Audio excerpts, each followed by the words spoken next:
What's up, Barbarians? Today we have the Flay barb. We're going to show off Belial, Pit 90, and why we use brawn over brains instead of single-minded fury. Alright, pop your defensives. As soon as he gets to quarter health, you have to do a rupture. Now, do another rupture. Once that bar goes all the way down, one more rupture, and he's dead. Alright, let's show off Pit 90. We don't have our resistances maxed out just yet. And now they're pretty good. And I also like to put on the attack speed potion, and then we're ready to go. Flay is going to be the strongest for bleed builds this season, and it's going to be better than Rupture because of bossing. Bossing with Rupture is absolutely painful. Bossing with Flay is amazing, as we just saw with Belial. And it doesn't take that long to get there. As long as you have all the pieces, even if you don't have them in Chaos form, you can still do everything on T4. The Chaos form will give you more damage, but overall, Chaos form is not needed.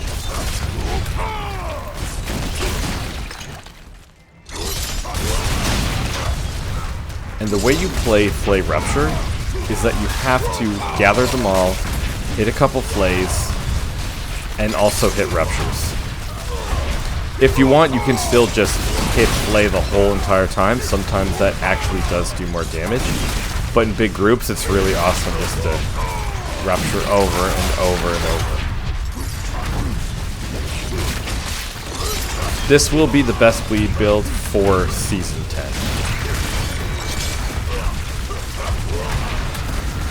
But if you're going to do some farming, I would switch over to either a Rupture only build for farming, or if you have the Shattered Vow would be perfect for this.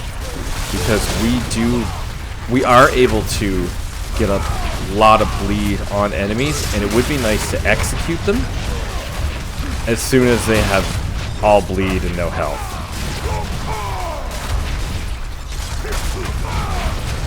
But I did actually get a Shattered Vow. It was my first mythic, and because I was looking for the Ring of Starless Skies, I scrapped it. Without it, I wouldn't be able to get the Ring of Starless Skies. And for your mercenary, definitely pick Suva. We'll go over that in the gear section. But Flay is good. Flay is strong. It's awesome. And it's not maxed out. My glyphs are not at level 100. All my glyphs are between 80, and I have one glyph at level 90. So I'm very excited for this build. I feel like we're going to hit 100 on it for sure.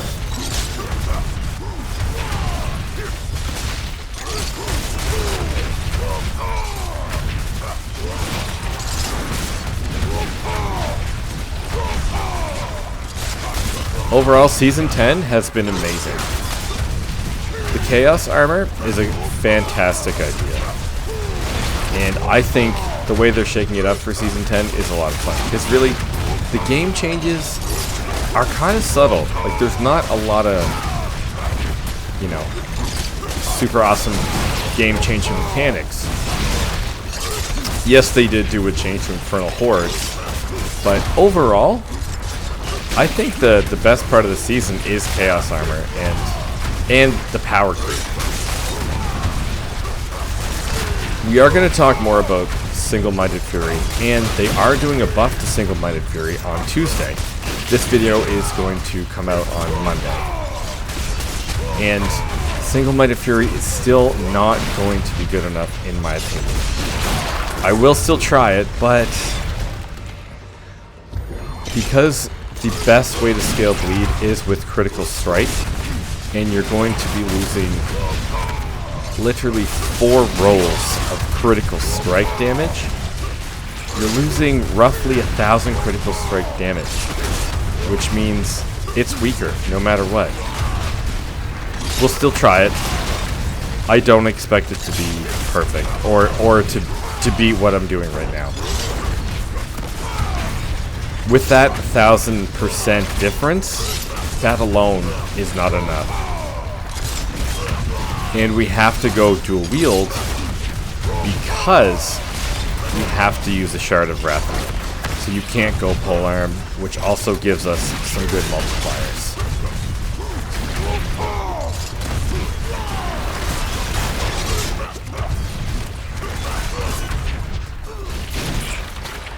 Who is the boss? Okay. A lot of health for this girl. Now the bleed ticks, this one should go up to 15 billion. Let's see if it does. I've seen as high as 20 billion, but that also has minions around it, so we use our war cry to increase our damage. But 15 should be like a no-brainer. We're already at 10. There's 12.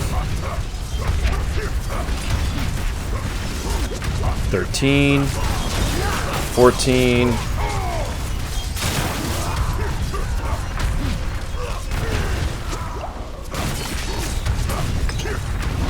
14. Are we going to see 15? If we stay here, let's see. We should see 15. Come on. There we go. I saw it there. 15. 15.4, 15.7. Okay, so there we go. 16.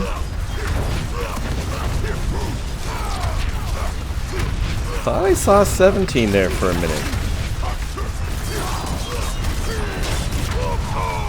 Okay, let's make sure Lilith doesn't kill us here.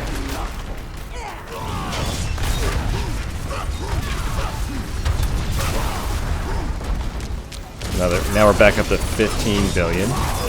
So as you can see, we do significant bleed damage.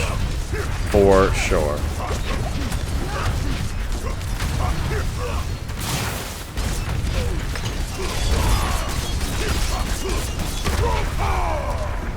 And then, right about now, we should be able to rupture. There we go. Done. Flay barb, pit 90 complete. This is my favorite bleed build for pit pushing and for bossing. Bossing is completely easy. As you can see, our bleed ticks just keep going up. For the gear, we do have Harlequin Crest. We have this because we don't have the Air of Perdition. One thing that is better about the Harlequin Crest is the cooldown reduction for Rupture, but the +4 to all skills really gives a damage bump to Warcry, to Flay, and to Rupture. It also gives us more barrier. Then we have the Hooves of the Mountain God. Get this on any piece, and if you only have the boots, that's fine. For your masterworkings, the more hits to belligerence, the better. Next is the Rage of Haragath. We don't need these. If you just have a regular Rage of Haragath with the 60%, that is more than enough for this build. But if you do have a regular chest piece for Rage of Haragath, you want to get as close to a 60 as possible. Then we have Lochran's Talisman.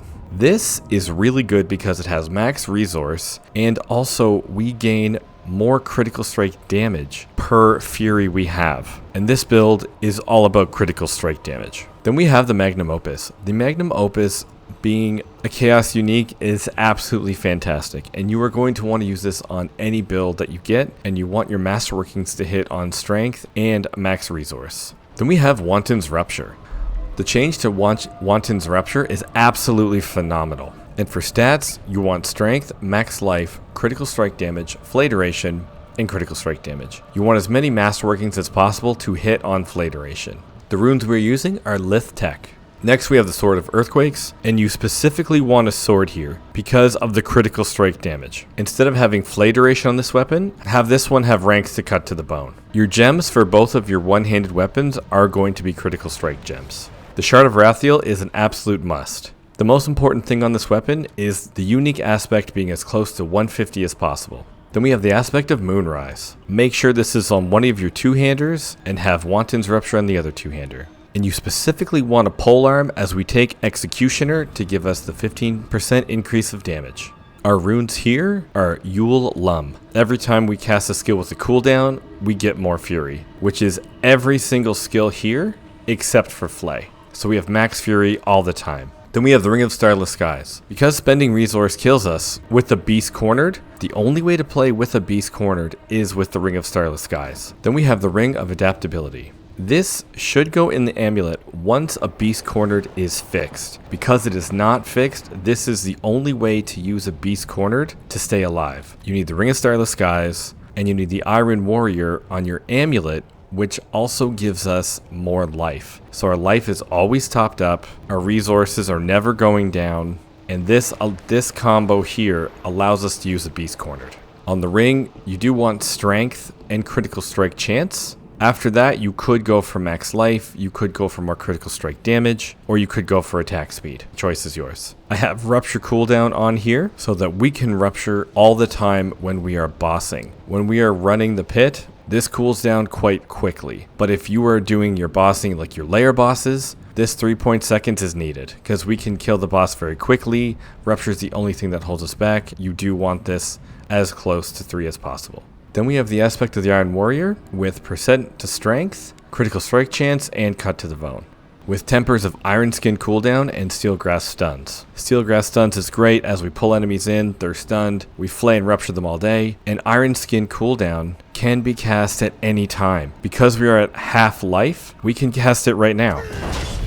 Because we use a Beast Cornered, as soon as this is off cooldown, we can use it again. For the Chaos perks, we use Accelerating Chaos to help the cooldowns even more. Marred Guard, because we are using a Beast Cornered. And Raging Chaos, so we are berserking all the time. I would like to use Single-Minded Fury, but I'm going to show you the difference on why we don't. At the moment, our critical strike damage is at 3,700%, with a critical strike chance of 75, plus 15 from the Flawless Technique board, which is a 90% chance. If we put on Single-Minded Fury, we must take off this and Moon Rising, because to make Flay have so much more damage, we do need the Shard of Rathiel. That is a non-negotiable. It now brings our critical strike damage to 2,300.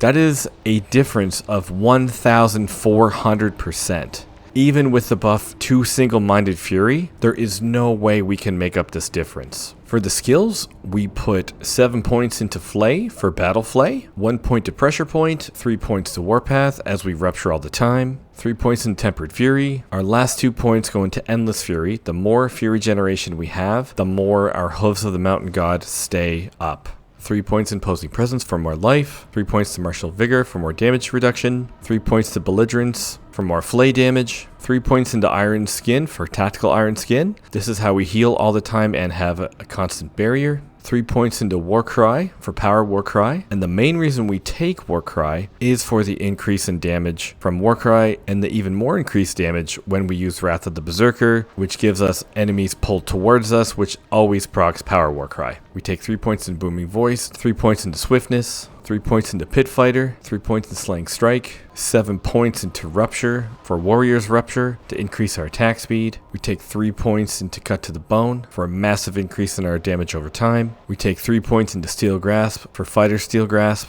If you're using Steel Grasp more often, switch over to Warrior Steel Grasp.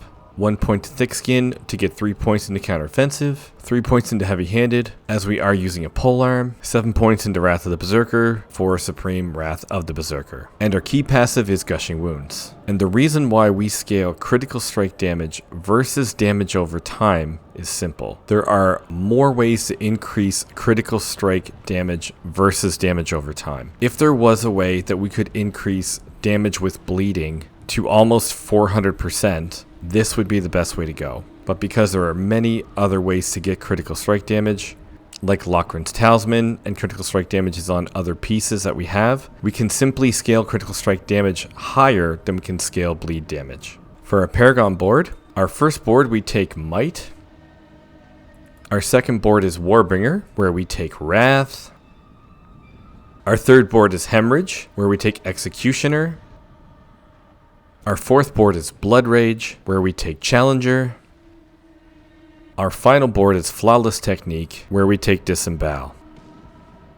That is the Flay barb. Flay will be the strongest way to play bleed this season, and I am going to push this build as high as I can. I'm going to try a couple deviations to see what is best. I am going to try to min-max this and make another video later on in the season. Alright guys, thanks for watching, and if you want to play bleed, Flay is for you. Thanks for watching, and I'll see you guys next time.